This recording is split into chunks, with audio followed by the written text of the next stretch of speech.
Hello and welcome to Gamersledge podcast. My name is Mark. I'm one of your hosts. Come on and sit down, relax, because technology works. Joining me this week is, of course, Matt. Hi, Matt. Hi. Technology works after the 37th try. I'm telling you, this is the death of Rabbit has wounded us gravely. And joining us also with his blue hair in the basement is Mitchell. Yo. He's actually in his dorm. He's not in the basement tonight. Oh, you went back. I thought you were still there. Oh, so. Nope. He had work. I see. Well, he just doesn't like us. That's what it is, really.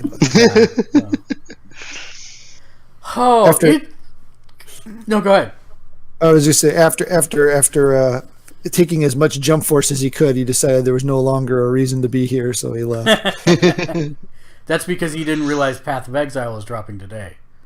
Which we'll get to in a little bit. Well, let's start by going around the room talking about what we've been playing and doing.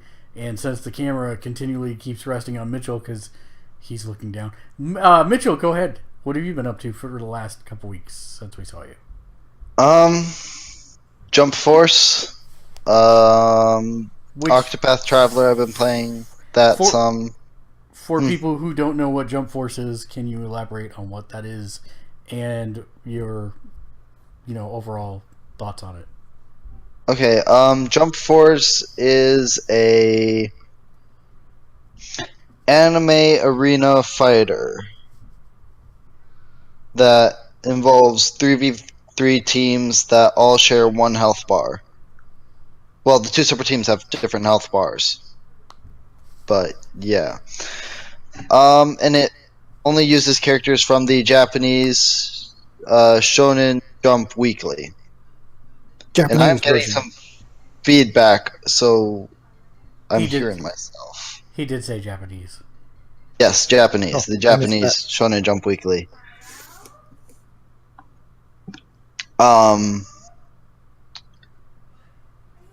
Yeah, and overall, the story needs a little bit of work. Mostly contributing to the fact that they use the combat character models for the cutscenes and just text box dialogue. So it's really kind of awkward looking, kind of. Everything's very plasticky. Yeah. And some of the controls outside of combat are a little janky, especially if you're playing online rather than offline. But yeah, overall I think it's really good because the combat system is good, and that's what matters in a fighting game. And so if you were going to give it a rough score out of 10, what would you give it?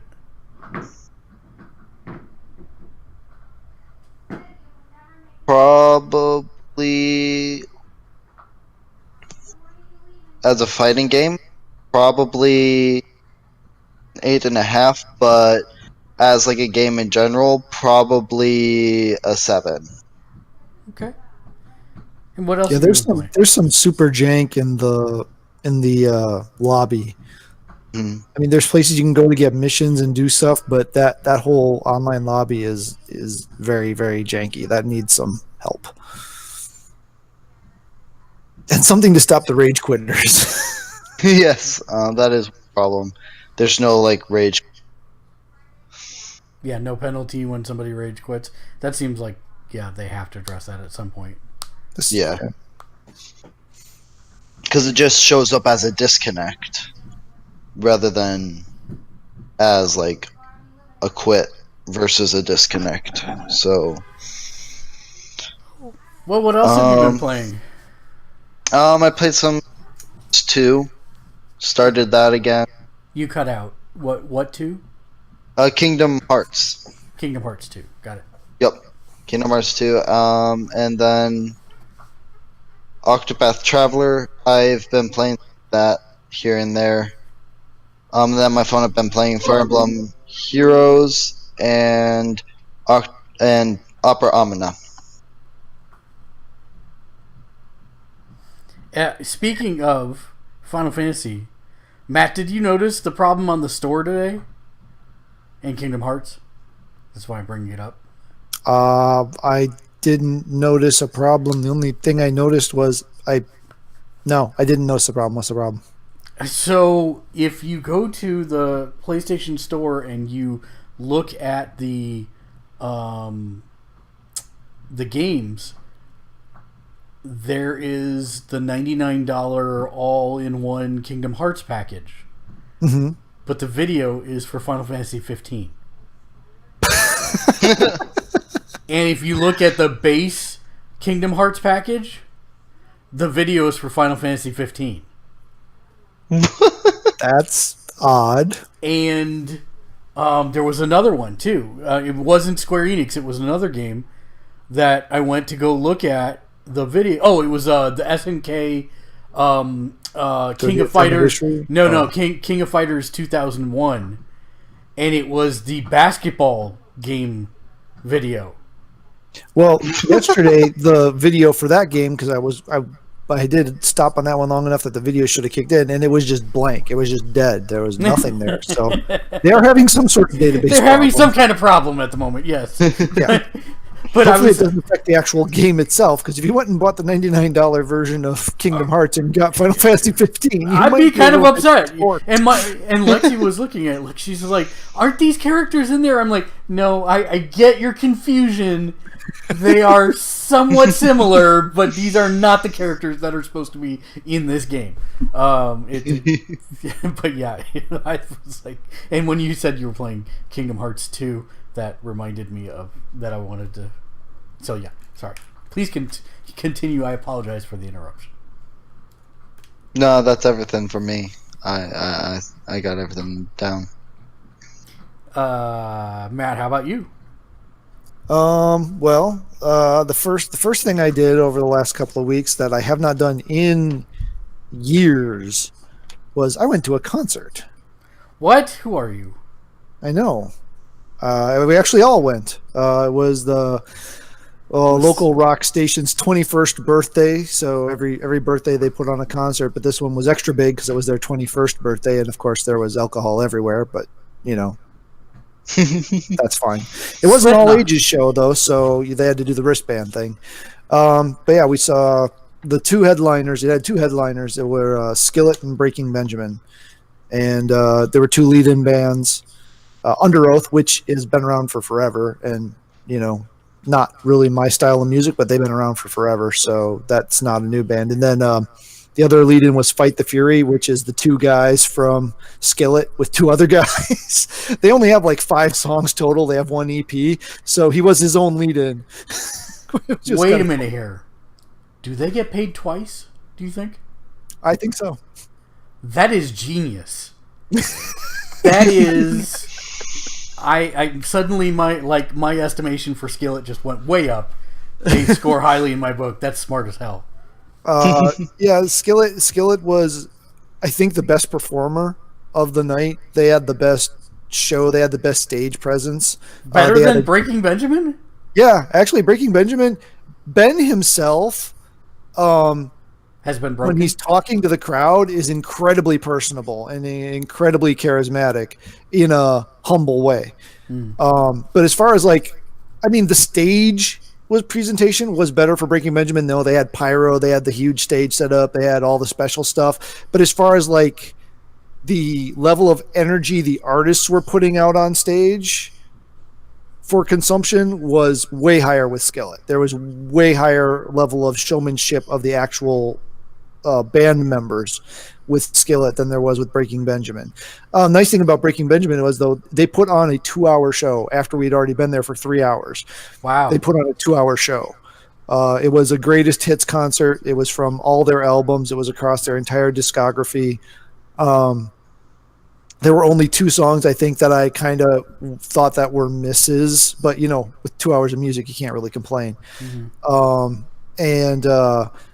It was pretty much back-to-back music. I seem to remember concerts I went to years ago, there was a lot more pauses in between the songs.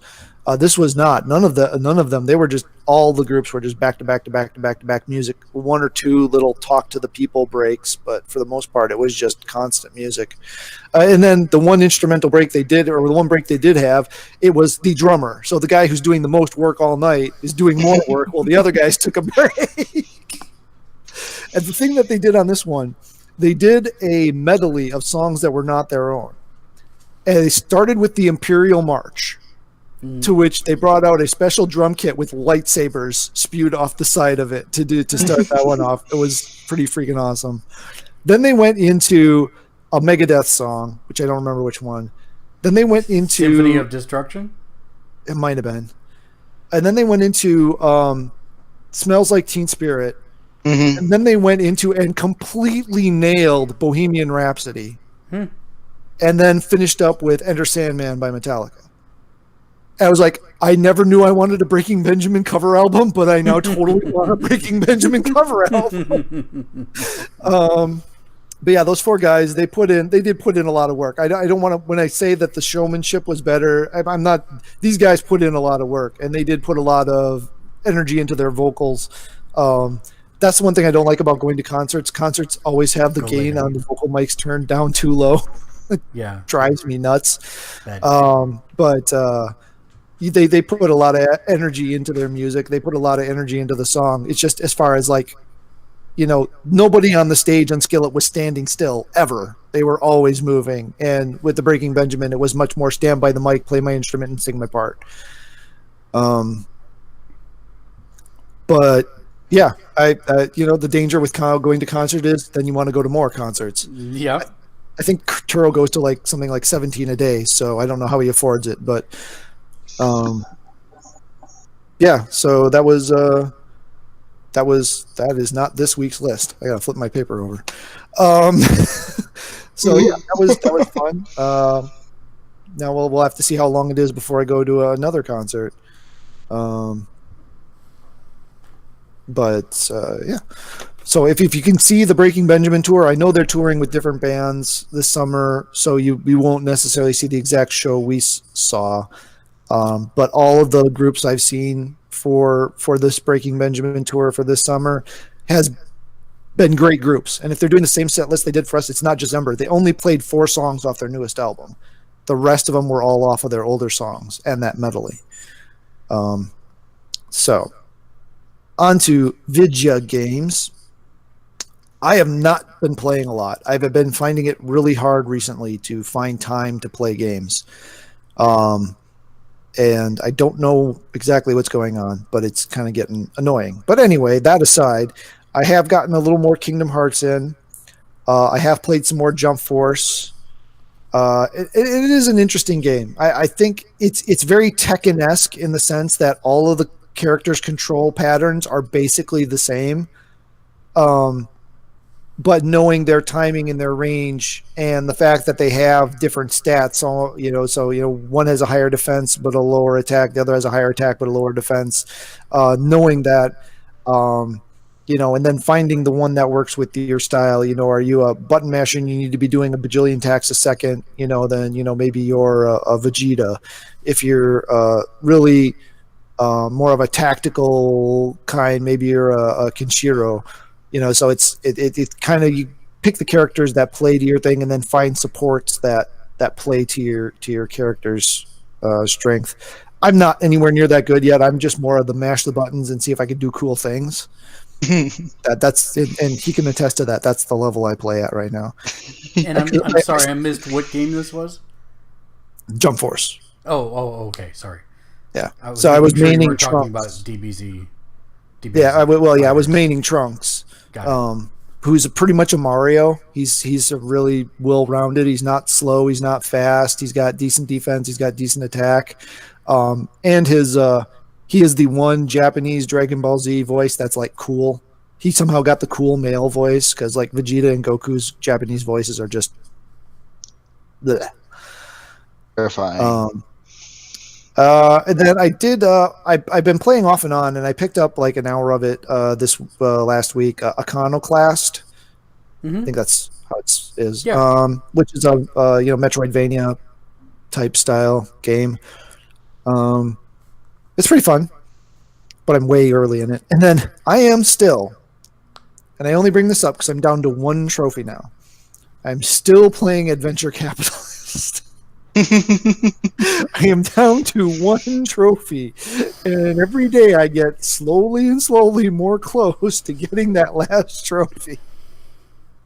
I will get it, by God, and I will have not spent a plug nickel on the game. You know what? I salute you. I don't know. I can't describe what's wrong with you, but I still salute you. It's only like 5 minutes of activity a day at this point. It's clear everything, reset it up, and let it run. Then come in the next day, clear everything, set it up, let it run. But why? That's 5 minutes you could have for something good.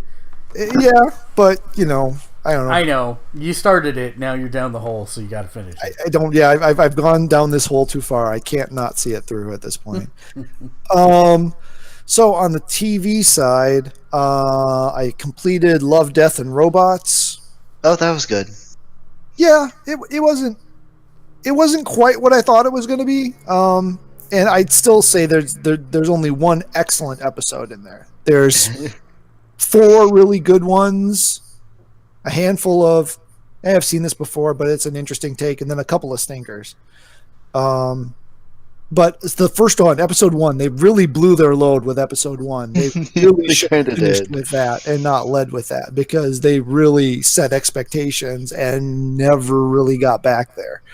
But Sunny's Edge, which is episode 1, if you watch nothing else of it, watch episode 1, because that's a really solid story, a really well done presentation.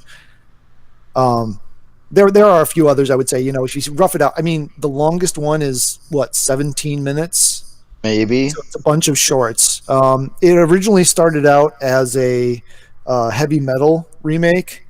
So if you kind of take it in that vein, you kind of understand where you're going with it. There are a few of them I would like to see fleshed out, like a webisode type, mini series made out of, that I could see them being good bases for story. But yeah, they're if you don't want to watch all of them, watch Sunny's Edge. That is the best episode of that series. Finished off The Passage, or season 1 rather of The Passage, also known as Zach Morris becomes an agent and then has to fight vampires. Yeah, I did not see the twist end coming. There is a twist at the ending. Surprise, surprise. It is based on a book series. I have no idea how closely it follows the book series. But yeah, it was well done. It was good. I enjoyed it. It was 13 episodes. Pretty high production value. It kind of anime-esque, really. It kind of reminded me of like a Western take on a live-action anime to a degree. The way the characters were and stuff. I can't even tell you why I say that, but that's the feel I get off of it. So that finished up the first season of Star Wars Resistance, which actually managed to go from I can't believe they allowed this to be made, and that the same guy behind Clone Wars and Rebels is involved in this, to okay, it's still not good, but that's a heck of a lot better than where we started. So there's still no word on whether there's a season 2 of that around the corner, if they're going to abandon that or whatnot. I was so confused why you were trying to get rid of the redheaded main character until I realized that you said Resistance and not Defiance. No, there's a character in Resistance called Nico. Nico. I don't know. He to me is what Jar Jar Binks is to most of the world. Cannot just go away. Please die. I kept waiting for him to get killed off at the end of this thing, and he just won't die. But they finally didn't have him on screen as much, so that helped. So that ended fairly well. So I'm intrigued to see where it goes, because there's a couple of different ways it could go with how they finished it off the season. So we'll see. Hopefully it'll come back again for season 2, and it will be much better than it was in season 1, or it won't, and I'll just fall over. But then by then, will Disney Plus have finally launched, and what will be on Disney Plus versus which will be on the Disney channels versus what will be on where? Nobody knows. I don't know. So I'm going to interject right here, because this is a perfect time with what you just said to talk about Apple's announcement Monday. Because credit cards? Well, there's that, yes. Which if you want all the features of those credit cards, use Apple Pay, because it's the same thing? Question mark face? iPad mini refresh? No. So 2 things. First one is we don't know what's going to be on what service. Apple announced their Apple TV foray finally after years of speculation. Could they do for television in the cable market what iTunes did for music? And the answer is no. It's just going to be another service with more content, and yes, it will aggregate things into one spot, but it doesn't aggregate all things, so who cares? I mean, seriously. And it doesn't even, even in their own presentation, I couldn't tell if I had PlayStation Now and I got certain or PlayStation View and I had certain channels through PlayStation View, would those work in this new Apple TV Plus app? I don't know. I don't care. No one's gonna care. It's dumb.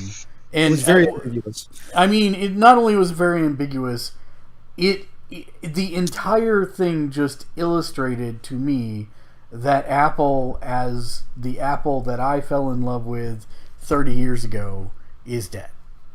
I mean, that sounds super nihilistic, but really, at this point, they're not innovating, they are iterating, and they're not even doing that well. And momentum has carried them this far, but seriously, I get the shift to services because you can make more money with services, great.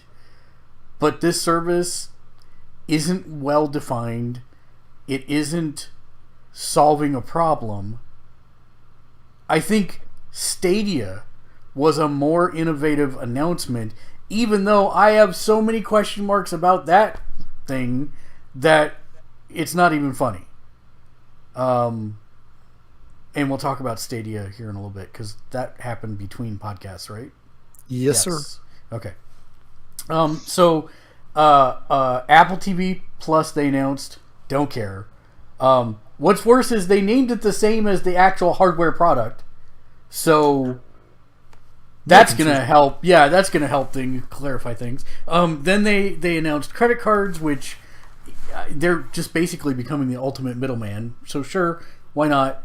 And then last but not least, they announced Apple Games, which is a $9.99 service that curates games for you to play on any of your Apple devices, whether it's Apple TV or mobile or iPads or computers. And there's no word as to what games you'll get, how many you'll get, whether they're AAA, whether they're indie games. It's just, all we know is $9.99 a month. And it's just a collection of Connect 3 games. It very well could be at this point. I doubt that, but it very well could be, for all we know. So it's like, you're not... And again, I'm going to say this, the Stadia controller idea, more innovative than Apple games. So really, the whole conference was just a big pile of, why do I care? And the answer is, I don't. And I'm an Apple fanboy. Like, I have a MacBook sitting right here. I have another Mac computer sitting over here. I'm in the Apple ecosystem. This was the most underwhelming press conference that Apple's ever put on. Like to the point where you were actually almost kind of sort of thinking, what would it take for me to switch to Android? Just for like a billionth of a second. No, more than a billion. That has been a running commentary in my head for a while. But the fact is that because of the computers and the phones, I don't want to. But they infuriate me enough for a half second. I do consider it. What's up, Mitchell? So I've just got one question for you. Yes. This is Apple we're talking about. Did you honestly expect something good to come out of this? Did you not hear the Apple fanboy part of the presentation? So I have not conditioned my children in any way, shape, or form to my viewpoints. No, not at all. So I know it's hard for you to understand, but there was a time where there was a world that only lived in black and white, and Apple introduced the first color into it, and it was amazing. And for 20 years or so, for 20 years or so, they were on top, and now they are on top in terms of business size. But since Steve Jobs died, honestly, there has not been a whole lot of innovation.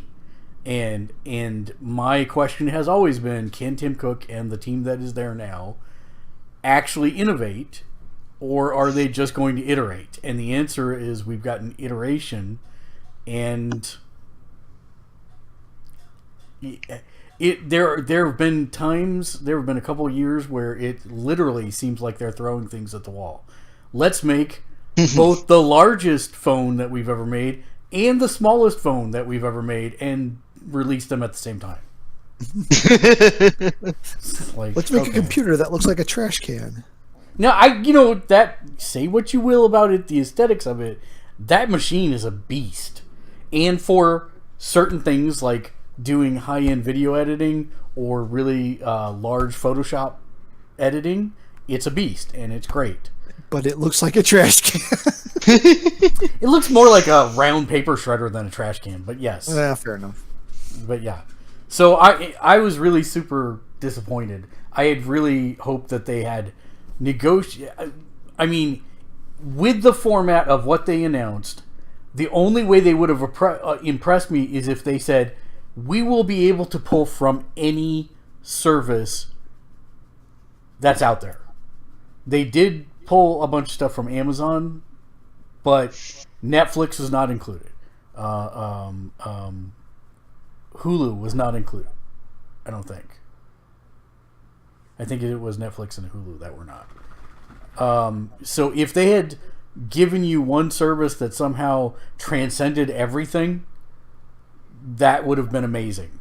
And I would have been like, oh, yes, let me watch what I want no matter where it comes from. That's fantastic.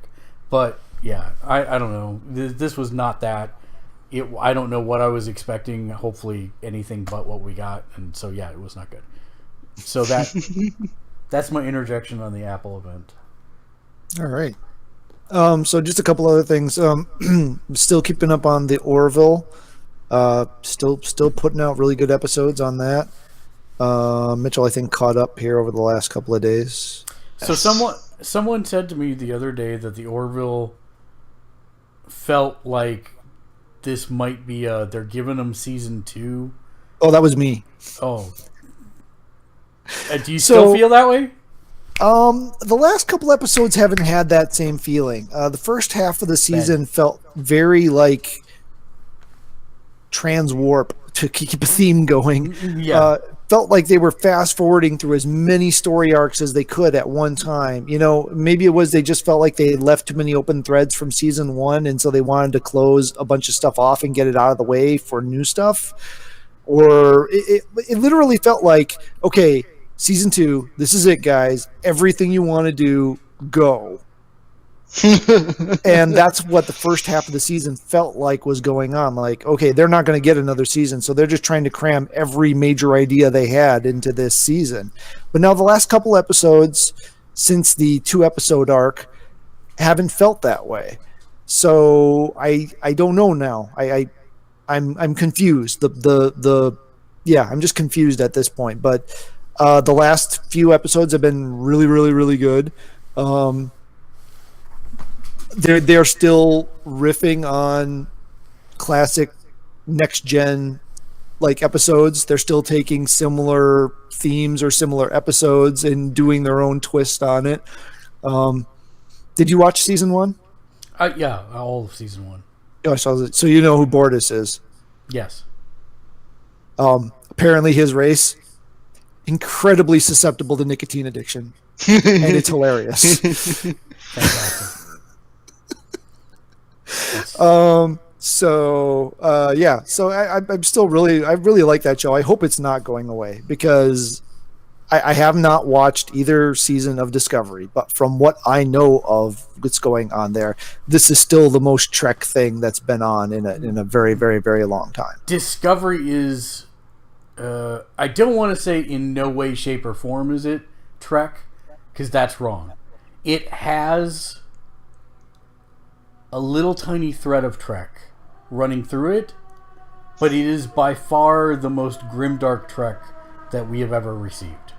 So it's kind of like the Stargate universe where they tried to grimdark Stargate and that didn't work. Yeah, and the interesting thing is it's there, but there's still like these real implications because of where it falls in the timeline. It's like let's make the most OP Mobile Suit Gundam ever and have it be 10 years before the original Gundam series. And that's Gundam, yeah. And it's like, okay, why doesn't anyone know about this suit? And then, how do you... Wait, you're introducing characters that were in the original Gundam now in this prequel? So then why didn't they ever mention the years they spent in this prior Gundam suit? It's really like I still think it has to be JJ verse, and they just haven't fessed up to it.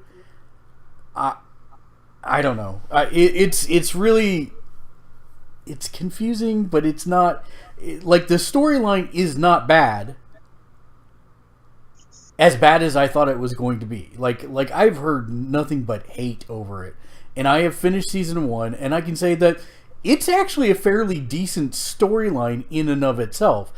I still have so many context questions of like, why do the Klingons look like this as opposed to what they look like later? Why, how... There's a lot of questions, but the point is that it's a okay story. It's not bad. It's not like the best story ever, but at the same time, they haven't done anything to make me go, oh, this is stupid, right? And there are interesting characters in it. And if I really had to level criticism at anything, it's that, again, where it falls in the timeline, why the hell aren't they using gumdrops? And if you have no idea what I'm talking about the controls on the bridge. Because the original Enterprise, right, yeah. Everything was a gumdrop and a crazy control thing that made no sense. And here, they're using basically touchscreens and, post next gen type technology. So right. That bugs the hell out of me every time I see it. But beyond that, if you can suspend your disbelief there, it's alright. Beyond. Yeah. So that's still going on. We haven't hit the season finale for that yet. Been still working my way through Magician season 3. I just did the musical episode last night. So you finally got to the Josh episode. It's a short answer. Yeah, I got to the Josh episode. Yeah, that was good. So we got Josh again now, and I think that was actually really. I couldn't tell you about how, because you're always like, I kind of hate Josh, and there's not much for him to do, and I'm like, well, there's a reason. You just ain't got there yet. Yeah, he's coming. Okay, we resolved the Josh thread now, but I think that was actually Elliot singing. I'm not 100% sure on the rest of them, but I'm pretty sure that was Elliot singing. Yeah. Actually, I thought it was interesting because the only one that I think didn't sing was Margot. Yeah, she didn't seem like she was, but the rest of them, most of the time, seemed like they were, or at least they were lip syncing to their own recording of it. Right. Right. And I thought that was Alice's character mouth moves like a singer, so I'm assuming she was singing because she actually, the way her mouth articulated was like how a singer would. she's not a singer. Well, not a professional singer, but like knows how to sing. Yeah. Like was chorally trained to an extent. Yeah, like she was in choir in high school or something because she made the right mouth movements how a trained singer would do it. Can I also say very well done? Oh yeah, yeah. Way better than I was expecting it to be. That whole episode was kind of like a joyride. I really enjoyed. Yeah, it. I didn't realize they were doing a musical episode. So I didn't either. I didn't know if they ripped that off of Whedon or what, but and it wasn't like the first Buffy episode where everyone had to sing the entire time. So it was mediated well. Yeah. And then just because everyone was hyping it out, and even though it looked like absolutely nothing I was interested other than the Groundhog Day premise, I started watching Russian Doll. And for the first 2 episodes, I'm like, yeah, no, this isn't. Why are people loving this? And then I hit episode 3. Okay, I'm starting to get it now. And then you hit episode 4, and something changes in episode 4, and I'm like, oh, I think I can see why people are liking this now. So it's totally a dollhouse. What? It's totally a dollhouse. The first, yeah, you got to wait a few episodes for it to kind of kick in, take off. Yeah. I mean, they definitely could have. I think they could have gone episode 1, 3, 4. I don't think episode 2 was really necessary, or they could have done a very condensed version of it mixed with episode 3, and that would have been a better pacing, because I could see a lot of people ditching in episode 2. If they're like me, except I was persistent enough and didn't. Whatever. So we'll have to see if it pays off now, because now I'm kind of intrigued. But then, I think that's it. That's all I had written down. I'm sure I did some other stuff and I forgot about it, but I didn't keep track over the last couple of weeks like I've been trying to. So, let's see. What did I do? There is a few things. Okay, so, oh man, it totally killed your. Oh, there we go. Can I get you to be in there? Come on. Discord. Nope. I didn't think about that. Ad source. Screen capture. Smart selection. And we'll get a blue-haired Mitchell. Did we freeze or? No, what happened was that I changed transitions and I forgot we changed the windows. So it didn't take you with me. We're taking you behind the veil. Yeah, well, with how much behind the veil there was this evening, I'm about ready to there was a lot of veil. chuck a computer. Yeah, a lot of veil. All right, so let's see. First off, Captain Marvel. We haven't talked about this since release, right? Have we really? Not? I don't. Okay, we saw that too then. Yeah, I don't think we did, because I think that last one was 2 weeks ago, so that would have been right before the launch. Right before the launch, yeah. Yeah. We all saw that too. So yes. Yeah, I liked Cats it. and geese. It was, yeah. Well, actually, Verzen geese, right? Verzen goose. It's a buddy cop show. Maybe, I don't know. Verzen the goose. I liked it. I don't understand why there was so much hate for it. I get that she was kind of a wooden character, but she was an amnesiac, playing an amnesiac. So, I mean, I thought she was genuine in some of the interactions with the other characters, and I found her to be fine. She has a great square jaw, like drawn comic book characters do. I get probably the best thing to come out of the movie were the Goku memes and comparisons. But that's fair. No tail. Yeah, no tail. But other than that, I thought it was enjoyable. The only from a comics perspective, yes, there are things that grate me, as in the way they modified her origin story, made it so that several of my favorite characters in all of the Marvel Universe can have never existed now. So, well, they can. They just have to tweak it. Not really. I mean, they'd have to do some serious tweaking. Well, yeah. But I mean, Asgard blew up, so anything in the treasury is free game to be found anywhere in the galaxy. well, Universe. right. But Marvel specifically comes from the Nega Bands, and without the Nega Bands, you can't have Quasar and a bunch of other people. And so the way they changed it, it would be very difficult to have Quasar. Let's just put it that way. And he's one of their heavy cosmic hitters as well for the Avengers, so I'm a little sad about that, but that's all right. And that means no Marvel Boy, so we don't get to watch somebody explode, sadly. But yeah, if I was going to put a rating on it, I'd probably give it like a 7.8 out of 10. Yeah, sounds about right. I don't have any like real negative things to say. There were no glaring plot holes.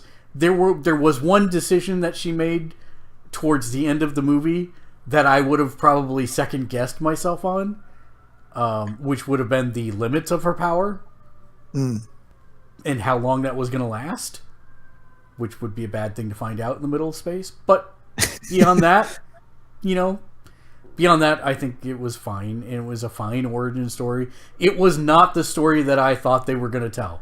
I really thought they were going to tell the story of her on her way back to Earth with all of this being in flashbacks. But the way they did it was fine. And the biggest criticism that people walked away with that I heard in the theater and saw online was, why didn't Fury push the button until Thanos? Activate the pager until Thanos. And the best part about the answer, if you sit down and think about it, is how do we know he didn't? Right. This was a story that happened before any of Infinity War. It doesn't mean that they don't have a line of these series of these movies lined up to be able to tell exactly those stories, because odds are she's been back to Earth in the last 20 years, even though she looks not a day older in those 20 years, but that's, superheroes. Yay. I think she looks slightly older. The way they did the makeup, she looks slightly older. I will say that the end teaser, the first post-credit scene, did exactly what it needed to do to motivate me, to remind me that, oh yes, Avengers Endgame is coming up in a month, and now I really want to see it. Yeah, it did. And then the second one was not necessary, because basically that had to happen unless we were going to go with other theories, but that still doesn't preclude other theories, so yeah, as far as like mucking with the timeline, they didn't really. And can I say, shoehorn was not a word I would use for this. This was not shoehorned in. This kind of fell right into place. Samuel L. Jackson's so creepy. I mean, good in that from an effects standpoint, you could not see a difference in that he was supposed to be a 30-something, maybe early 40s-year-old man, other than how he walked, which was he's really a 70-year-old man playing a late 30, early 40-year-old man. You could see that. But in terms of the effects work for the facial animation and the reconstruction of his face, it was insanity. Clark Gregg, on the other hand, looked a little off to me. There were a couple of times. It depended on the scene. Some of them he looked fine, and a couple others he was like, but he wasn't in long enough to really kind of lock in on it. That's really it, because I actually just saw it again this past Friday with a friend who didn't get to see it at launch, and I kind of really took a critical eye. And man, let me tell you, I think more than likely what happened is they probably ran out of time, and they had spent the bulk of their time rendering Jackson's face, so that they did a little rush job on Clark Gregg's. And because he wasn't in the movie nearly as much, I think that's fine. But just crazy on the effects work there. And that's what I mean by creepy is the cognitive dissonance of knowing that is a 70-some-odd-year-old person on the screen, but looking... But he's got his 30-year-ago hairline. Yeah, I mean... I mean, at one point, I really wanted him to turn to the camera and yell, "Please, mother trucker!" You know, straight out of Jurassic Park. Jurassic Park, yeah. Yeah, but it was really, really good. I was really I'm surprised. pretty sure if they used a movie to model his face off of, it was Jurassic Park. I'm pretty sure it was. And Because that was dead on Jurassic Park era. super crazy how good it was. But yeah, the one place I noticed it really bad is when he gets up from petting Goose. That's like, okay, that is not the way that age of person should be getting up right now. Unless he has some serious joint. Yeah, damage. no, yeah, exactly. But yeah, overall, I think so. It's my wife's favorite Marvel movie, partly because it is so standalone. The other one being Guardians of the Galaxy, because again, of its very standalone nature, she doesn't need to remember all the other characters or understand all the other timelines and storylines. I actually warned her ahead of time that it was in the past, but of course the whole beginning is sci-fi, so she's like, this doesn't look like it's in the past. Like, we're on an alien planet. Just wait. We'll get to Earth eventually. Then you'll see. And can I say, without spoiling what it is, that this is another case where the movie writers did a good job of mucking with us comic characters' expectations. Oh, yeah. The whole setup of Alien Race 1 doing something on Earth that actually, yeah, I don't want to go any deeper than that, but it was really, really well done and a good way to muck with all of us comic readers. So that was the big movie that came out. There are a bunch of movies, by the way, coming out real soon that we're going to be talking about. Voice came back on TV, so we've been watching that. Very happy about that. Which, can I say, is still a refreshing breath of fresh air that everyone like cooperates and works together. If I'm going to watch reality TV, I like it where people are nice to each other, and that is a good show. Did you ever watch Face Off? Face Off. Sci-Fi's costume makeup show. Yeah. Yes, that was that way too. People, I mean, they're competing against each other, but they're not backstabby or anything like that. Right. Yeah. No. And that's I like that type of thing very much. We've been watching Brooklyn Nine-Nine. Trying to catch up on it. I still don't understand how that was ever canceled. Ever. The writing on that show from day one is so incredibly good, and it should not be. But it is. It's fantastic. Speaking of cop shows, we also have been watching Nathan Fillion, the TV series. Oh, how is it? Also known as The Rookie. Yes. How is it? It's Nathan Fillion, the TV series. So it's good. It's fantastic, is what you're saying. It's pretty good, yeah. Yeah. It's not superb, but it's solid. Hey, I like Nathan Fillion, the TV series. I do too. But it is Nathan Fillion, the TV series. I have also been watching New Japan's Japan Cup. That was a 32-person tournament. For the first time in my life, I made brackets for a sports thing. For a sports thing that the outcome is already known by somebody else. It's known by somebody, but not us, right? Right. And so that's the interesting thing is that okay, to go into a little bit of wrestling parlance here, booking is the act of determining who wins and who loses. The booking for New Japan is done so well that there was actually a Reddit thing where you could submit your brackets, and after the first left half of the bracket matches, out of 25,000 entries, there were only 100 left that were still intact. Wow. Yeah, so the booking is super unpredictable, and you don't know necessarily. I mean, you may have broad paintbrush strokes of who you think is going to win the overall tournament, but how you get there is pretty difficult, and it's a 32-man single elimination tournament, so you made one wrong choice, your entire side of the bracket is pretty much shot at that point. So it was actually I think they did it over 8 pay-per-views, maybe 10. Wow. Really, really great this year. Again, I'm really hoping that when AEW debuts is a similar format that they kind of pick up. Everything is treated as real over there, which is crazy, I know, but it is. But wins and losses matter, and so that actually plays into the storylines. Like one of the semifinals, a guy had gone 0 for 4 against the person that he was going against, and he's a great performer, great wrestler. And the question was, would this be the year that he would finally have the number of the person that he had only met 4 other times and lost every single time to? And because they kind of play it up that way, it becomes a edge of your seat thing. Will they, won't they? In fact, they have this whole division of people that are still training to be professional wrestlers. They call them the Young Lions.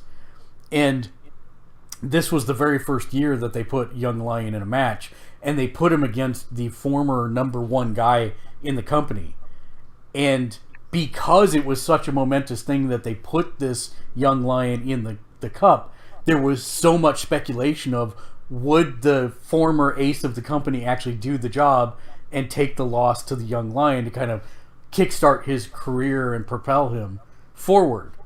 And I said yes. I was unfortunately wrong. But the point was that, they do a really good job of kind of making you guess where they're going with some of this stuff, and it was really, really good. So this was the culmination. Now the next big thing is the Madison Square Garden match, which, if you're not a wrestling fan, this is so incredibly important because it is the first time in 32 years that a non-WWE event is being held in Madison Square Garden.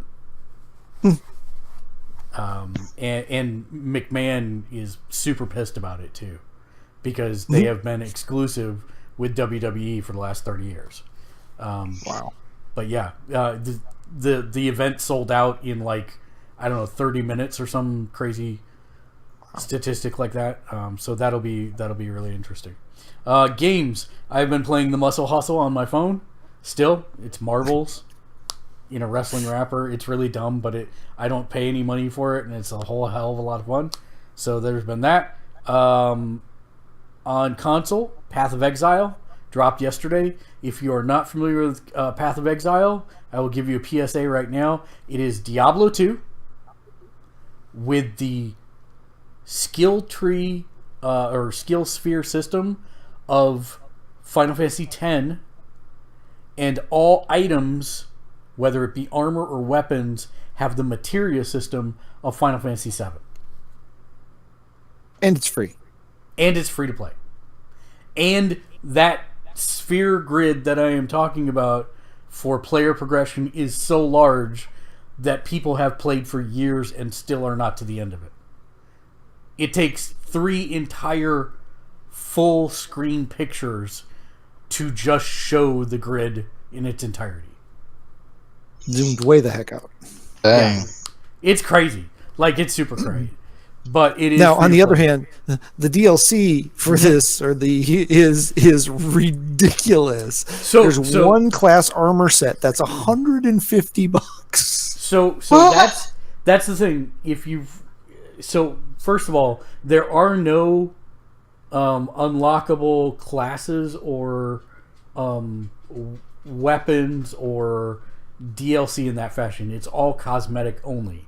So what you're actually getting with that, Matt, is you're getting a special armor set, and then you're getting a bunch of... So, like in Diablo 2, you know how you have the town portal? Yeah. Oh, okay. So you get a different skin for the portal, and then you get different weapon skins and stuff, and you also get some ungodly amount of in-game currency to spend on other skins and stuff. So that's all part of that $150 package. That's still, I'm not saying you should do that. Yeah. The normal packs are still $60. I mean, it's that's a game, and there's 8 of them. Yeah. It's one of those things that I think they're going with the route of, if you play the game for 40 hours and you feel like you enjoy it and want to support the developer, then you buy this $60 pack or this $150 pack. I don't think it's meant to be you definitely don't need any of it to play the game. That's good, at least. Yeah, and it's a lot of fun if you like Diablo 2. I noticed it said up to 5 players on the thing, but is it local or is it only online or only network? Yeah, so sadly, it is only single player locally. I had actually hoped that there would be a local co-op so that my wife could play too, because she loves Diablo 3. But it's just one player. You have to have. You can have up to, I think, 6 players for certain things in a network, but like multiplayer online. But it's only, I think it's max 4 in a normal party, if I remember right.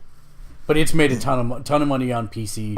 It's finally here for PlayStation, and so there we go. Twitch isn't what? Twitch chat isn't loading. Yeah, they've been having problems. They said earlier.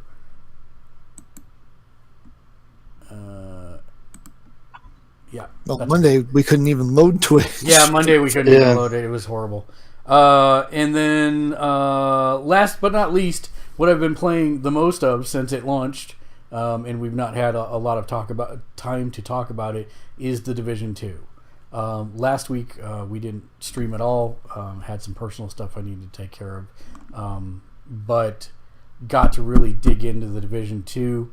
Probably the smoothest launch for a massive multiplayer online game that we've ever had.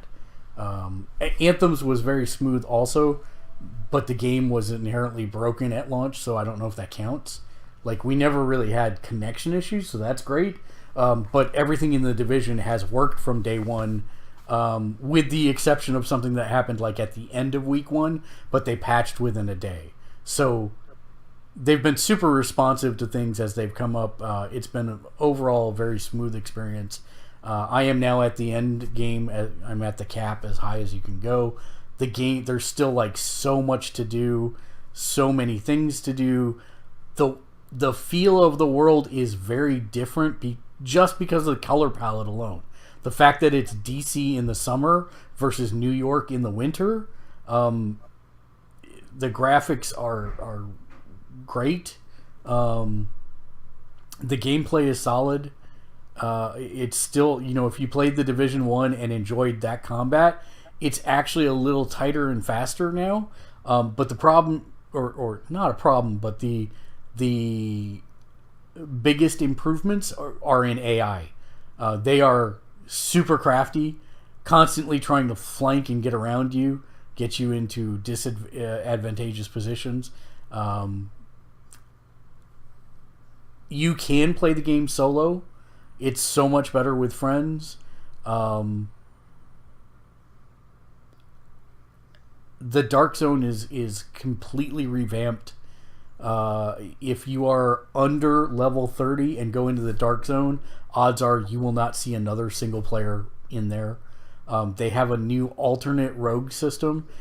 In the first game, if you went rogue, it was to kill somebody, like to kill another player, PvP, which I don't like.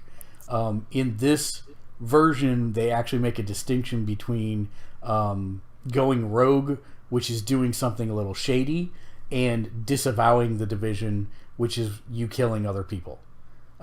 So there are actual missions in the Dark Zone that you can only do if you are rogue.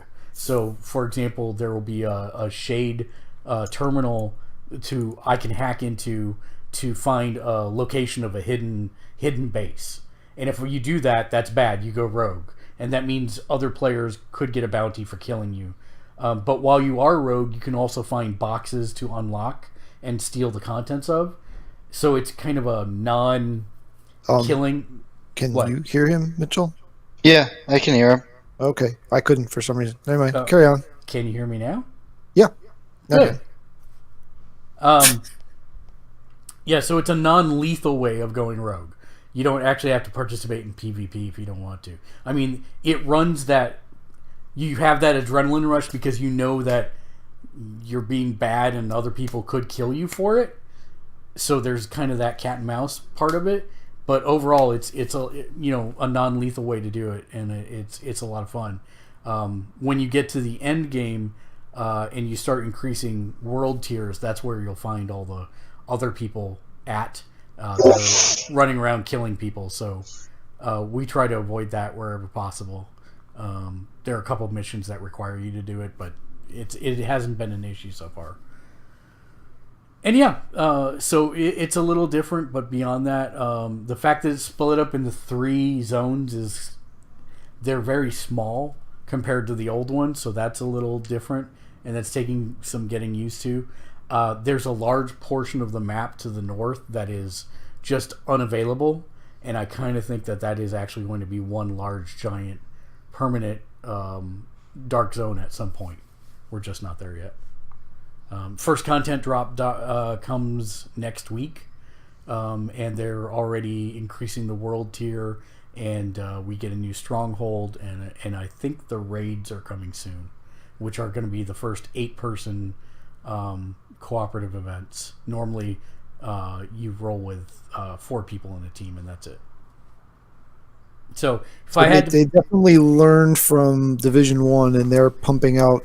They pumped a bunch of content. I know that's not the first time I've heard that. The base game itself has a lot more end game content that most offerings would. I hit the max content level at I want to say Thursday of last week, the max level 30. I hit it last week. And I've been grinding for about a week now. There's still so much that I have to do. I do not expect to be done. And now that they're increasing the world tier, that only increases the number of things I need to do. I don't expect that I'm going to be ready to put it down for another month or 2 still. Which is fine, since Anthem apparently has no QA people whatsoever. Which we'll get to when we get to the news. But yeah, that's it for me. So you're max level, but you're not max gear level yet. I actually am max gear level now. Oh, you are? Okay. Yes. So do you just hold on doing events then till the next content drops, so you don't just waste the events, or?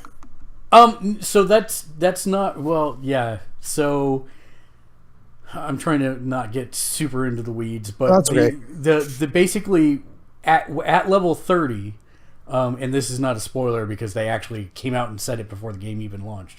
At level 30, there is actually a new faction that takes over the entire map. Right. And when you do that, and these guys have different units, different tactics, so you actually have to adjust your playstyle quite a bit to accommodate for them. And all the events, all the main mission events that you had previously done, you now have to do again, and they have different objectives inside of it. So it actually transforms the events. But when you hit level 30 and this group invades, that's when you unlock specializations. And there's 3 specializations right now. You can either be a sniper, you can be a survivalist, which gets an exploding crossbow, or you can be a demolitionist, which gets a noob tube. And the ammo that you get for these is pretty scarce, so you kind of you whip them out in dire situations or when you want to make the largest impact possible, basically.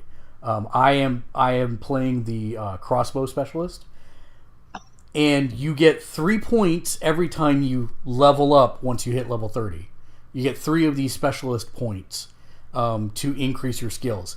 To max out any one of the specializations is about 125 points, I want to say off the top of my head.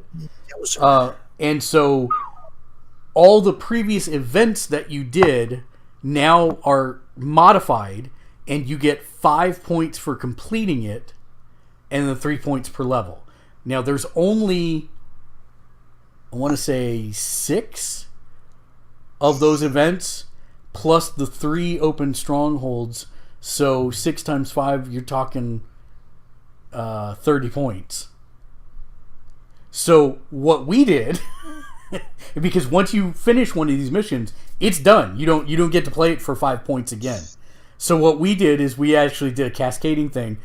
sucks to be the first person who realized that, but now they have to join the people that are lower in the food chain and help them do their mission, so they get the 5 points in co-op. And then once all those people are done, then we help the next person that's lower rank do all their missions, so we get the 5 points from each of the missions. And so I finished all of my crossbow tree, and now I'm working on sniper. Wow. And so that's where I'm at.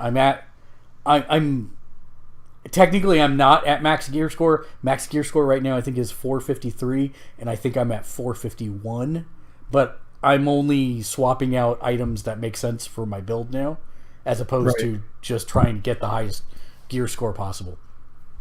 And then when Tier 5 launches next weekend, then that will be that will raise the gear score to I think 503 as the highest.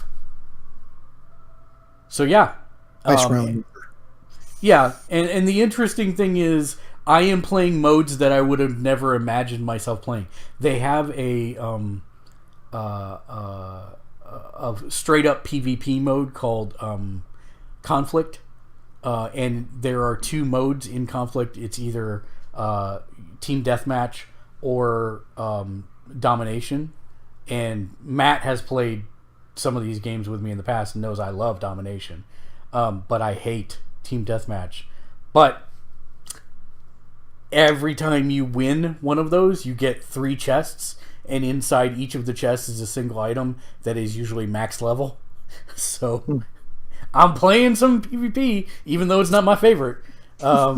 You know, and it's interesting to see the builds that murder me and go, could I do something similar? So I guess it's a win on that side. I still don't like PvP, but I'm doing it as a means to an end. And every once in a while, I'll get lucky and get a good group of people, and we end up getting all the chests. And I'm like, yeah, this is awesome. And then I'm like, well, PvP is not awesome, but this is awesome. So yeah, it's so far there's a ton of content, and I'm really surprised at how well they have implemented it here. And the biggest difference that the last word I will say is Anthem is a broken loot experience. And at the beginning of this game, I was picking up so much loot that I was actually thinking, guys, you need to step it back a little bit. But by the time I got to end game, the stuff that I was not really caring about picking up became valuable in crafting and whatnot, and upgrading my craft workbench. So it kind of all equals out. It was useful, even though I felt like I was being inundated with it at first. Still really good. I right now, like, if I had to score the Division, granted it's, you know, still early, it's only been out for a week and a half, but I would probably give it close to I think a 9.2 out of 10. I think was just listening to the Game Informer podcast for that, and I know it was over a 9. It was a 9+. I don't remember exactly what the score was, but yeah, I was really surprised at how good it is. There are issues with it. I mean, don't get me wrong, but they're pretty trivial. There are problems like, for example, it's a cover-based shooter game. If someone runs up behind me, I actually have to stand up to shoot them. Right, so if I'm in cover, let's say that there's a barricade up here, and I'm in cover with my shoulder down, and I'm peering over the barricade, and I'm shooting people. If someone goes to flank me on the left, I literally have to stand up to shoot them on the left rather than just moving my gun. And then if someone comes behind me and my back is already to the barricade pretty much anyways, I still have to stand up to turn behind me and shoot me. So there are issues, but it's, you know, you can figure that out and adapt to your play style to it. So it's not like it's the end of the world or anything. And this is stuff that Ubisoft does seem like they're listening to and are trying to work on fixes for. So again, I got no complaints really right now.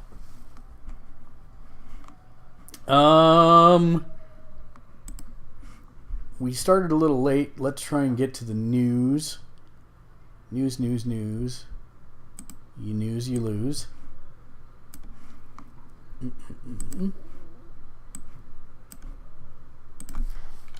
Twitter.com/Gamersledge is where you can go if you would like to see our news feed. I'm going to put it nice and big in the thing. So I'm going to make you smaller. Put you over here. There you go. No one puts Mitchell in the corner. Only Mitchell puts Mitchell in the corner. Well, except me. I kind of put Mitchell in the corner. Oof. I don't know if I can do it that way. Yay. All right. Bing, bing, bing, bing. Bong. All right. So, looking at the old Twitch feed, let's scroll back to the last podcast. We won't spend a ton of time on all the news because there's quite a bit, actually. But I do want to hit the highlights as we go.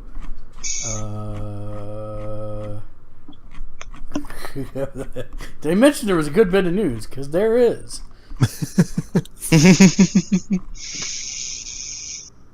No,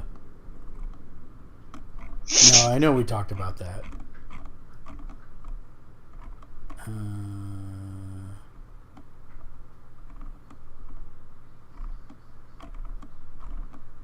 It's got to be here.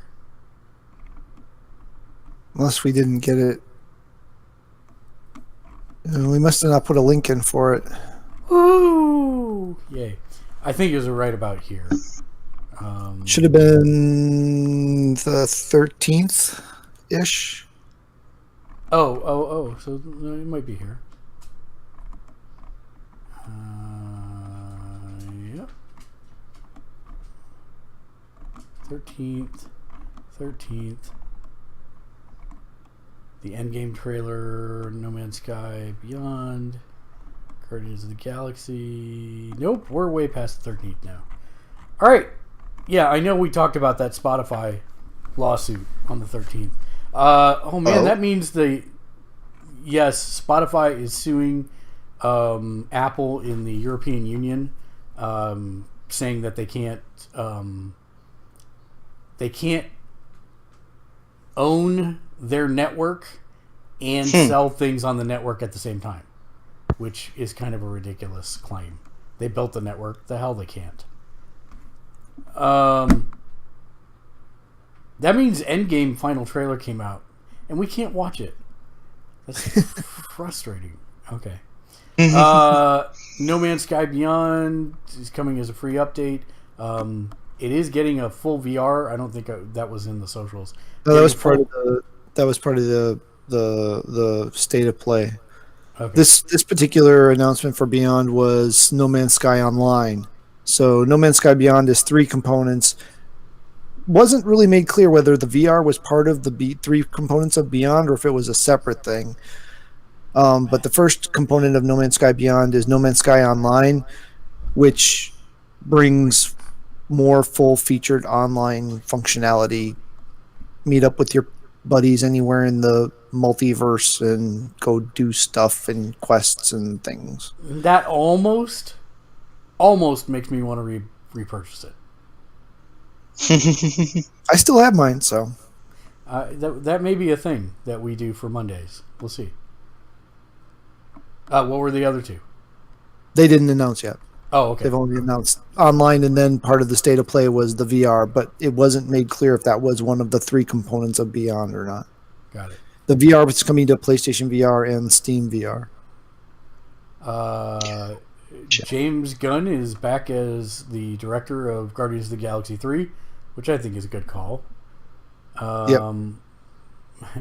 And James Gunn's Suicide Squad reboot is called Suicide Squad. Suicide Squad. The Suicide Squad, yep. And it's not a sequel, it's a reboot, yep. So. Yep, which is... DC is going back to every movie as its own thing. Yep.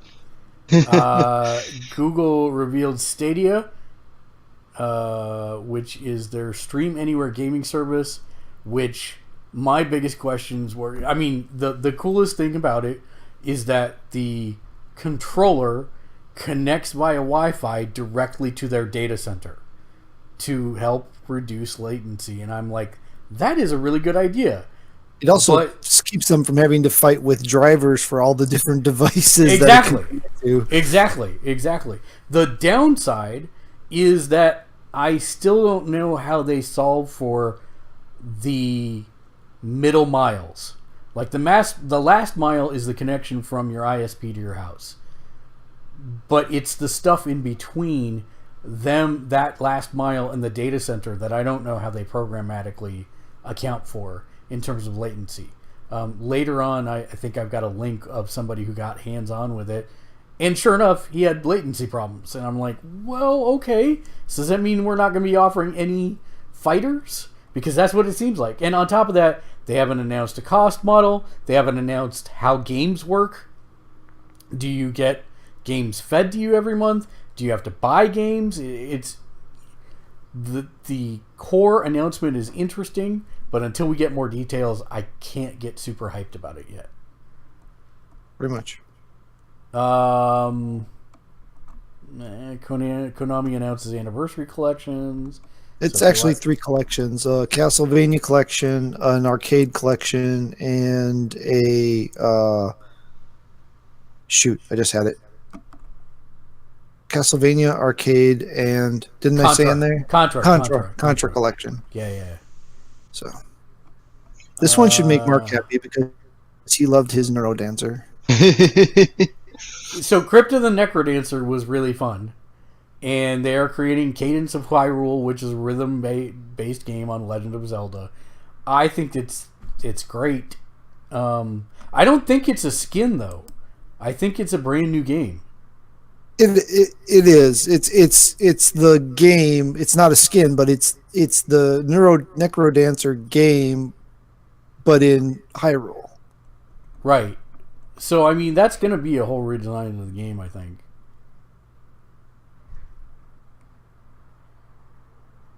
So it's not a Legend of Zelda game with a Necrodancer element. It's a Necrodancer game set in Hyrule. Yeah. No, I'm with you, and that I'm super excited about that. To be honest, that game was a hell of a lot of fun. It frustrated the hell out of me, but it is a hell of a lot of fun, and I still recommend it to anybody who likes rhythm games. Cuphead coming to the Switch. Why can't it come to the friggin' PS4? That's all I got to say. Because PS4 isn't getting live support. Why can't it come to the PS4? That's all I have to say. Stranger Things 3 official trailer launched. I have not watched it because I still have not watched it. That is a kick butt trailer.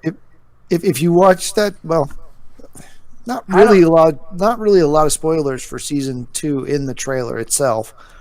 But yeah, if you watch that trailer and you're not kind of pumped up, even if you're not big on the Stranger Things side of the world, I don't know. There's not much help for you, I don't think. No, I love Stranger Things.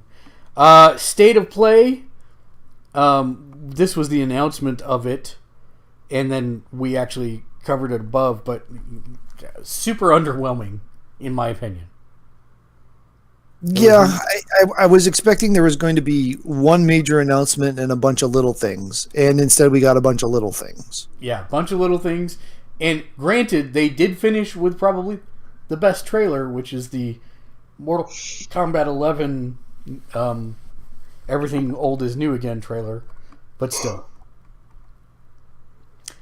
Absolute Carnage. How did he even come back to life after being ripped in half in orbit by Sentry? Stuff, things, comic books. Yeah. Supernatural ending after 15 seasons. That's crazy. It's crazy that it's gone on that long. And for the most part, stayed really good through the entire run. Yeah. The writer's strike season was a little, but yeah.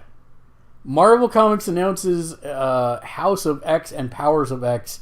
And if you've not seen this image, so many questions. Like Nightcrawler Gambit over here. And Colossus, Alanya, Danny Moonstar, maybe? trial hybrid. We got 3 versions of Wolverine. Lilandra is here. 2 versions of... Is it 2 versions of Jean Grey? No, it's 1. Just... Oh, no. Yo, that's Rachel. Yeah. And old Cable, who's dead, but could be earlier in his timeline. Who knows? But, yeah, so many questions. There's definitely a time travel element going on here. There has to be. I mean, we've got 2 versions of Storm. We've got her 80s punk rock version and when she was turned into a little girl. And then we've got a version of Havoc that's a little boy. I'm like, what is... Nightcrawler next to him. Yeah. Well, is it? Or is it Age of Apocalypse Nightcrawler? I'm not sure. And you got that's Beast back there. Yeah, you got Classic Beast. You got Emma Frost in black. I'm so confused. Oh, no, you do have 2. You've got Marvel Girl over here and then Phoenix over here. Where's that? Firestorm, isn't it? No, I thought it was Firestar too at first, but it's not. It's Phoenix. Okay. And I'm happy to see Bishop and Gateway in here since they're related. I would expect them to be in. And I can never remember his name, but the guy up the upper left of Sinister isn't he dead? Warlock, yes. Yeah. I mean, to be fair, probably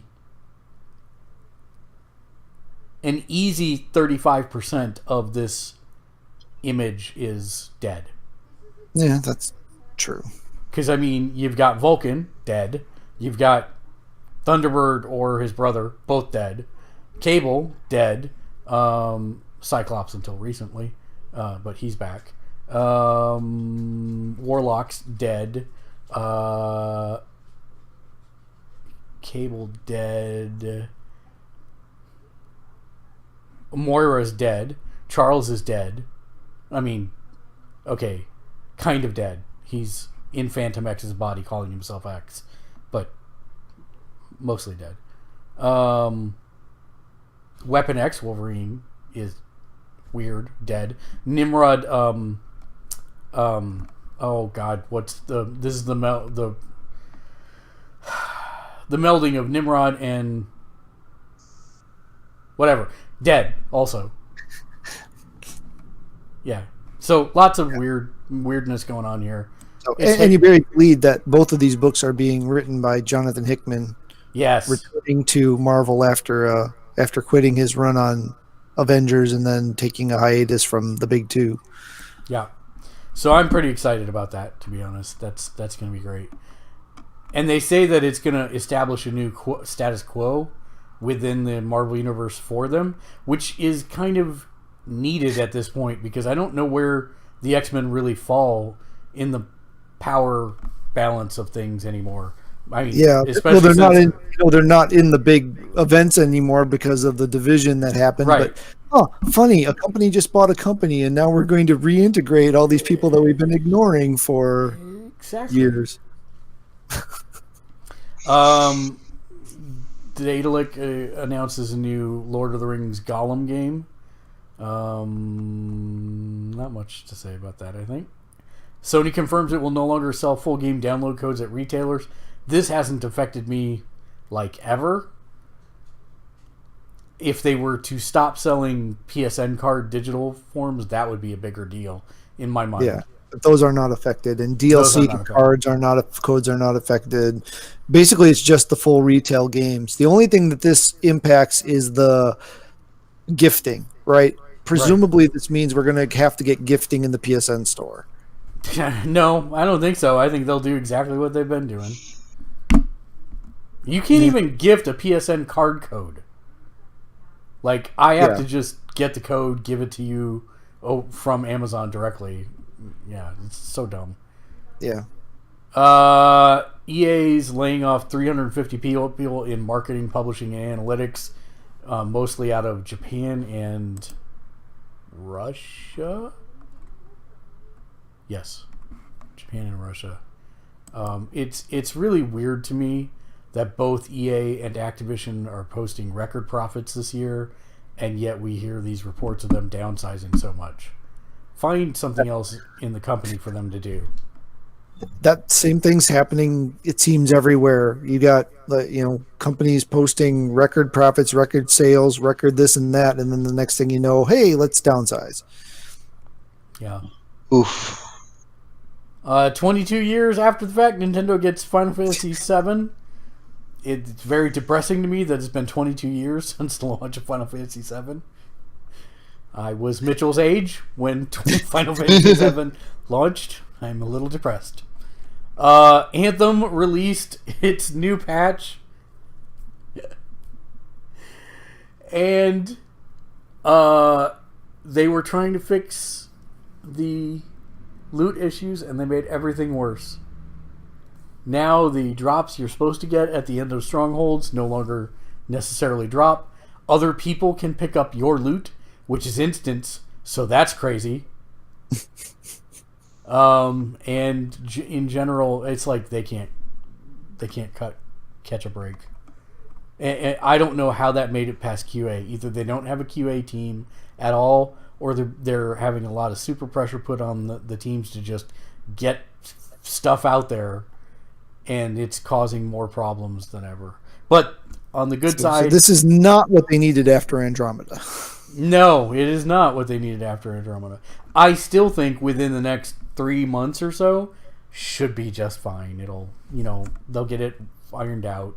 It's just that, everybody's in this hyper attention span state where they don't have patience for anything. It drives me insane. Just give them a little time. You've got 5 looter shooters coming out in 10 weeks, and everybody that plays those kind of games wants to play all of them.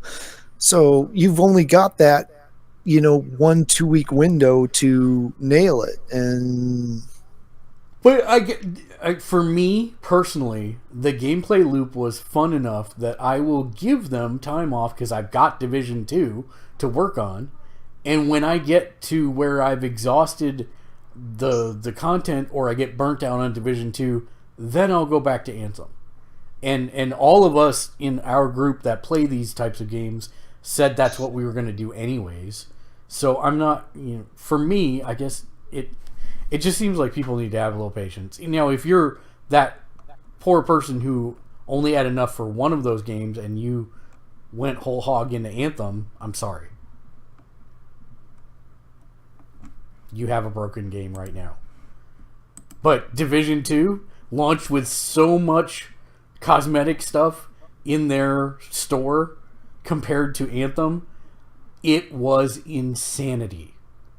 Like, I'm not joking. There were 4 pages of 8 costume sets apiece, and you could buy each portion individually if you didn't want the whole set. Dang. And then there were 2 full pages of emotes to buy. There were, the amount of stuff on the store. I'm not going to lie, I spent money on Division 2. I did After already buying the most expensive version of the Division 2. After already buying the most expensive, because I have all the dances now, so I can annoy people with dances. It's fantastic. I still haven't spent a dime on Anthem's in-game store. It's not that I don't want to. It's that they're not offering me anything that I want to. We already talked about that. Yeah, this is the article that I linked in that where this guy tried Google Stadia and then the latency still got him killed. Yeah, so just as a PSA, Outward launched today on the PlayStation Store. It is a survival RPG, action RPG, that you can actually play local co-op with someone else. So that is nice because lately the wife and I have been looking for local co-op games, and they are sadly few and far between nowadays. So this is $40. It's getting good reviews. They are saying it is very kind of hardcore-ish in that you've got a lot of systems to keep up and maintain. You've got to worry about temperature, hunger, thirst, all that type of stuff, and You can be kidnapped. You can get in fights with things. So there's dungeons to loot and crawl. So that may not be your thing, but if it is, hey, you can play it with multiple people. And then let's talk about this. A swinging dick of a game. Oh wait, no, we have loincloths now. Yeah.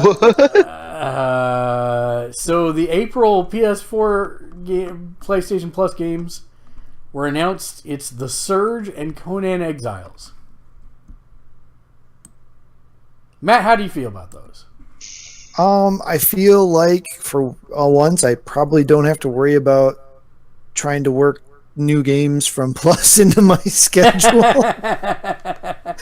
I mean, from all accounts, Conan Exiles is a perfectly fine game, but it's an MMO survival game. So, and The Surge is made by the company that made Lords of the Fallen, which, again, Souls-type games are not my jam, but I did enjoy what I played of Lords of the Fallen. I didn't play a lot, but what I did play of it, it was enjoyable.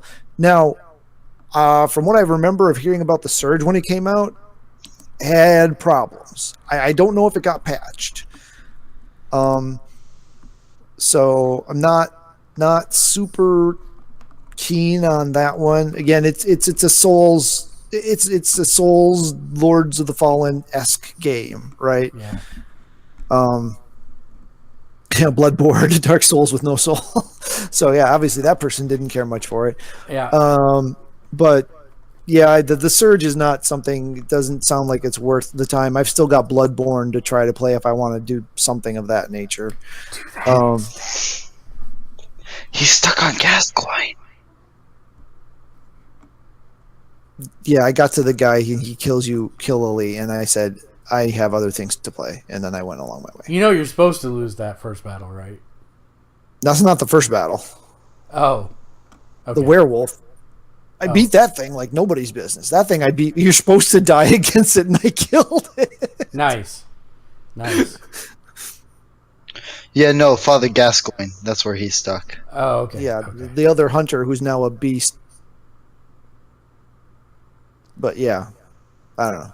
I think there's going to be like a lot of pushback, especially with the fact Well, that yeah, there's a lot of pushback because those are kind of meh games. Now, the only benefit to this month is Xbox's games are actually worse, which we kind of skipped that they were down a ways, but I mean, it was not great.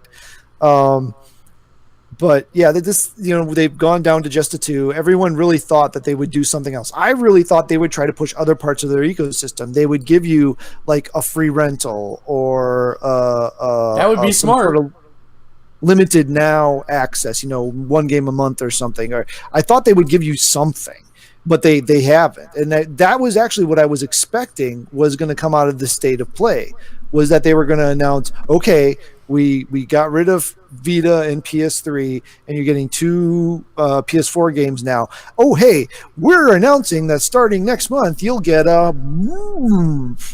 And that never happened. Instead, we got yet another Days Gone trailer. And everything has VR. Everything has VR. Can I say that Days Gone looks like the most non-interesting game ever? I don't know. That trailer actually intrigued me. I thought the trailer, as far as the story, again, remember, my core thing for a game is story. That's the thing that will stop me playing The Division 2. Because after all the glowing stuff you said, and after all the glowing stuff everyone else said, I have no idea what's going on. The story doesn't make any sense. It's kind of just there. Like, okay, you've just lost. You've just completely lost. No, it's a valid criticism. I mean, my issue with the first game is that there was such a missed opportunity to tell these incredibly engaging stories. They had that story trailer of the guy or of the Division agent that was basically standing up for the people who were missing and that type of thing. Right. And that never manifested in the game. In The Division 2, there is a loose story, but it is definitely even less to the forefront than the first game. And they've made interesting factions and characters, But the thing that has the only thing that has bothered me from day one is that these guys are roaming the streets of DC, and this is post-apocalyptic. There would have to be every man, woman, and child in DC took up into one of these gangs for the number of people. Like, you cannot... Like, they made the map smaller, but the actual amount of distance that the map represents is larger, if that makes sense. Mm-hmm. And getting 2 blocks means you have to try and outskirt at least 2 encounters. And it's crazy how many bad guys there are just roaming the world. Yeah, it's a massive murder simulator from what I've heard. It is. And that's really, I mean, from a perspective of, like, I'm some elite... And that's something that has bothered me, actually, and we didn't get into this because I forgot to mention it. In the first game, you're this shadow agency who's just been activated. So this game takes place 4 months after the first game. People are treating me like I'm a friggin' rock star. And I'm sorry, if I was a shadow agent in your community, you would not be treating me as a rock star. There's none of the distrust from the original game. None of it. And my only apparent qualification for being a division agent is that I can murder stuff good. So they put a bunch of people who are good with guns and killing things and, like, go fix the problems. Yeah, and it's really, really weird. That's one of the things that there is a huge disconnect on the story for me for. But, I mean, it's not enough to be like, oh, I don't want to play the game. But no, there really is a lack of story, and that's probably one of the weak points for me as well, Matt. Because I think there is still the crux of a really good story to be told here, and they're just not doing it, and I don't know why. But let's talk about happy news. Divinity Original Sin 2 is getting a spin-off tactics game. Like a SRPG? Yes. So, yeah. That's awesome. It means that Divinity Original Sin 2 did really well. It probably would help if I stopped playing Act 1 and 2 over and over again and actually finish it so I'll be ready for the spin-off. It only took you like 5 years to stop just playing Act 1 and move on to Act 2. So, another 10 years or so, maybe. That's not... It's only been like a year. In gaming years, my friend. I see. Years. There was something else that I did not have time to post. What was it? 4.2 million... PSVRs sold. Which the attach rate now is equivalent to the Sega CD 32X range. That's kind of crazy. It is actually kind of crazy. It took them 872 days to sell 4.2 million headsets. In comparison, the PS4 sold 4.2 million units in 43 days. So it's definitely not selling as fast, but that represents 4.4% of all PS4 owners owning a PSVR. Wow. And actually, to be fair, it was 2% that owned the Sega 32X to Genesis owners, and 7.2 for the Sega CD to Sega Genesis owners. So yeah, PSVR officially falls kind of in the middle there of those two figures. The one original announcement out of the State of Play that we didn't talk about or mention was Marvel's Iron Man VR. We did not, and there were some details on that today, I think, if I am not mistaken. Tell us about them. Oh, I didn't see today's details, but yeah, it's a PSVR exclusive. You play Iron Man in VR. Can I say officially that I am now cheesed that both Oculus and PSVR have a freaking exclusive Marvel game? What's Oculus's? Oculus is the one where you're fighting as the different Marvel heroes like the Hulk or Hawkeye or whatever. I don't remember the exact name of it, but it's really frustrating because HTC 5 does not have a Marvel game. So, well, I think that's going to bring us to the part of the show where we like to thank all of our patrons for supporting us. If you would like to support us, you can do so by heading over to patreon.com/gamersledge, where you can get your name on every single show that we do for as little as $1 a month, or you can click subscribe here on our Twitch channel and subscribe to our channel, and that'll get you on our list as well. So, in order, I'll update that here. Edit texts. Thank you to Justin times 4, because you're a monster and we love you.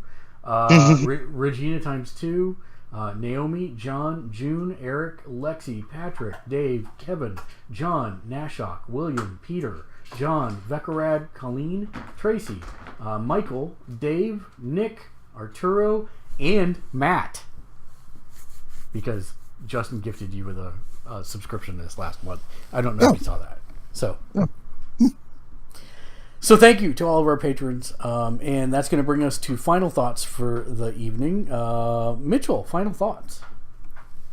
I want to play more Jump Force, but I can't. When are you going to save up and buy a PS4? Eventually, but I don't know how soon the PS5 is planning on coming. Wait a minute. I have a question. Don't you have a phone? Yes. So why couldn't you play Jump Force?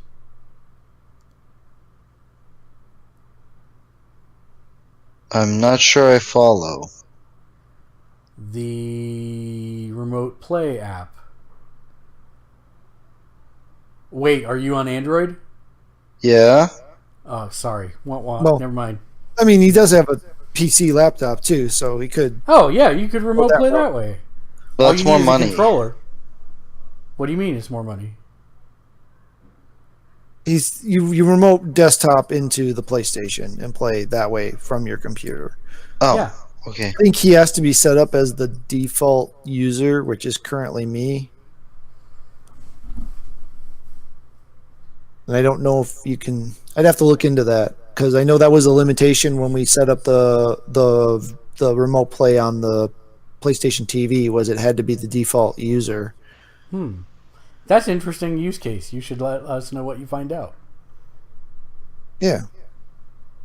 Because that way, as long as your dad's not using it, you could actually play more Jump Force. Cool. And now you know. No one. Matt, how about you? Final thoughts. Final thought is not for me because I have not played any of this season at all, but it didn't make it into our news, and this is a big deal for a lot of folks. Tomorrow, 2 p.m., as a part of PAX East, will be the official announcement for Borderlands, most likely 3. Which I am actually excited about. I know it's another loot shooter, but it is a first-person loot shooter, and it was good. And I know a bunch of my friends will buy it, so I will have people to play with. And it was actually a solid. Okay, 1 and 2 I never played, so I can't say this, but they're pretty solid single-player experiences as well, as opposed to most of the stuff, right? Very much so. Very much so. Very solid single player. Hopefully they keep that and don't go strictly to the multiplayer route. No, I don't think they will. I think they'll definitely keep it to where you just get more of the same, which is fine. There's nothing wrong with that. Man, my final thought. The original actor from the Mortal Kombat movie that was good, as opposed to all the ones that sucked. Little Peter, thanks for following the channel. You are a rock star. Basically, he's reprised the role of Shang Tsung, and Shang Tsung will be the first DLC character for Mortal Kombat 11. So that is awesome. And that will bring us then to the end of the show, where we leave you with a token piece of wisdom to carry you through till the next time we are live on the air. Mitchell, what did one wall say to the other? I don't know. Meet you at the corner. Until next week, for Matt, Mitchell, and myself, thanks for watching and game on. Game on. Game out. How do I end the show? How do I get off this crazy machine? Yay!